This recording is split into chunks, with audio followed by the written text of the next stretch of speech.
Hello everyone, আজকে আপনার সাথে শেয়ার করব খুবই মজার একটা রাইসের রেসিপি। আপনি হয়তো আমার মতো খুঁজতেছেন, সামনে যেহেতু সামার পার্টি দিতে হবে, কি দেওয়া যায় একটা রাইস। আমরা যেহেতু এশিয়ান, আমাদের একটু রাইস না হলেই হয় না। সবসময় নান, ব্রেড, পরোটা, সালাদের সাথে কিন্তু তান্দুরি খেতে ভালো লাগে না। এরকম একটা জিনিস দিয়ে খেতে ভালো লাগবে, সেটা হলো রাইস। আজকে সিম্পল ঘরে থাকা উপকরণ দিয়ে একটা সিম্পল মজাদার রাইসের রেসিপি শেয়ার করছি। বারবিকিউর সাথে সার্ভ করলে ফাটাফাটি। গেস্টরাও তো খেয়ে বলবে, বাহ কী রান্না করেছো। যাই হোক, কথা না বাড়িয়ে চলে যাচ্ছি রেসিপিতে। বসিয়ে দিলাম ফ্রাই প্যান, কিছু গরম মশলা দিয়ে দিলাম, বে লিভ, সিনামন, কার্ডামন দিয়ে 1 মিনিট ফ্রাই করে নিব।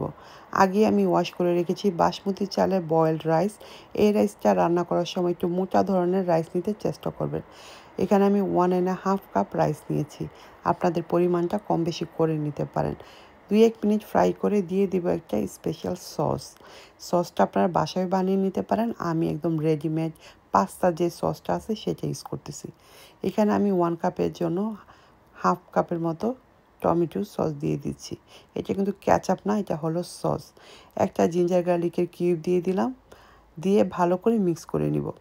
এই রাইসটা একবার রান্না করলে বাসার ফ্যামিলি মেম্বাররা এত পছন্দ করবে, যখনই বাসায় তান্দুরি বানাবেন তখনই এটা চাবে, যখনই ল্যাম্ব চপ বানাবেন তখনই এটা লাগবে, যখন বারবিকিউ করবেন গার্ডেনে তখন এটা লাগবে।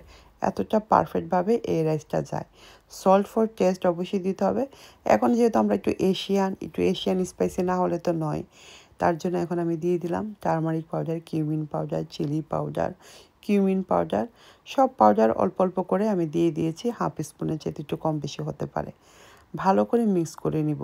এখানে আপনারা চাইলে সবজি ইউজ করতে পারেন, ফ্রোজেন বিনস, ক্যারট এটাও দিতে পারেন। এটা তো খুব ভালো লাগে। আজকে আমি জাস্ট সিম্পলভাবেই রান্না করে দেখাচ্ছি। আমি অনিয়নটা দিতে ভুলে গিয়েছি আপনাদের সাথে গল্প করতে করতে, তাই অনিয়নটা এখন দিয়ে দিয়েছি। অনিয়নটা পরে দিলেও কোনো সমস্যা নেই, আগে দিলেও কোনো সমস্যা নেই। অনিয়নটা ক্রাঞ্চে থাকলেই বেশি ভালো হয় খেতে। যাই হোক, ভালো করে একটু ভেজে নিতে হবে। খুব বেশি ভাজাভাজি লাড়াচাড়া করার কোনো প্রয়োজন নেই। এখন আমি দিয়ে দিলাম 1.5 কাপের জন্য 2.5 কাপ ওয়াটার। যেহেতু এটা বয়েলড রাইস, খুব বেশি পানি লাগবে না। আর এই রাইসটা কিন্তু খুব বেশি নরমও করা যাবে না। এই রাইসটা থাকবে পারফেক্ট ঝরঝরা সফট, কিন্তু সফট বলে সেই সফট হওয়া যাবে না যে এরকম আমরা ভাতে খেয়ে থাকি। একটু শক্ত থাকতে হবে। লিড দিয়ে বসিয়ে রাখলাম। 10 to 15 মিনিট পর পানিটা শুকিয়ে যাওয়া পর্যন্ত অপেক্ষা করব। দেখতেই পাচ্ছেন এর ভিতরে একটু নেড়ে চেড়ে দিচ্ছি যাতে সব কিছু একসাথে ভালোভাবে মিক্স হয়ে যায়। কালারটা দেখেন সেই রকম হয়েছে। আপনারা চাইলে একটু সুগার দিয়ে দিতে পারেন। আমি সুগারটাও দিতে ভুলে গিয়েছি। আপনারা অবশ্যই একটু সুগার দিবেন, নাহলে কিন্তু একটু সাওয়া লাগবে। যাই হোক, এখন এটাকে মিক্স করে নিচ্ছি। দেখতেই পাচ্ছেন পানিটা যখন শুকিয়ে গিয়েছে, রাইসটা কতটা সুন্দর, একদম একটা রাইসও ভাঙবে না, একদম ঝরঝরা পারফেক্ট হবে। এই রাইসটা খাওয়ার জন্য আমরা রেস্টুরেন্টে কত টাকা দাম দিয়ে খাই আপনি জানেন? এই রাইসটা অল্প একটু বিক্রি করে 3 to 4 পাউন্ড নান্দোসে, হয়তো বা আরও বেশি হতে পারে। যাই হোক, এই তো রেডি হয়ে গেল আমার স্পাইসি রাইস। পেরি পেরি রাইসও বলতে পারেন, অথবা আপনারা বলতে পারেন নান্দোস রাইস। এভাবেই কিন্তু সার্ভ করা হয় রেস্টুরেন্টে। আমি আপনাদেরকে সিম্পলভাবে বাসায় রান্না করে দেখিয়ে দিলাম। অবশ্যই এবার বারবিকিউ পার্টিতে অবশ্যই ট্রাই করবেন। সামার বলে কথা, বারবিকিউ তো হবেই, জমে যাবে এবার পার্টি। আমার বাসায় যতবার বারবিকিউ পার্টি হয়েছে, আমি তো এটা বড় বড় পাতিলে রান্না করেছি। সবাই একদম তৃপ্তি নিয়ে খেয়েছে। স্পাইসিটা হলে খুব বেশি ভালো লাগে। ডিপেন্ড, যারা স্পাইসি খেতে পছন্দ করেন একটু মরিচের অংশটা বাড়িয়ে দিবেন।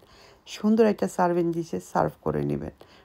রেডি হয়ে গেল spicy rice.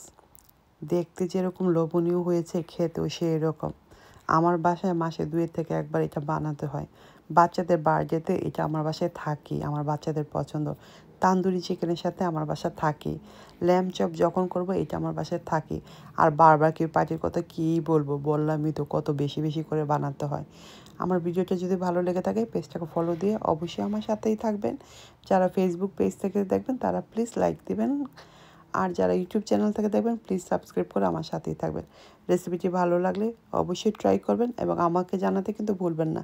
Thank you for watching everybody. Next ভিডিওতে আবারও দেখা হবে, কথা হবে। আল্লাহ হাফেজ, বাই বাই।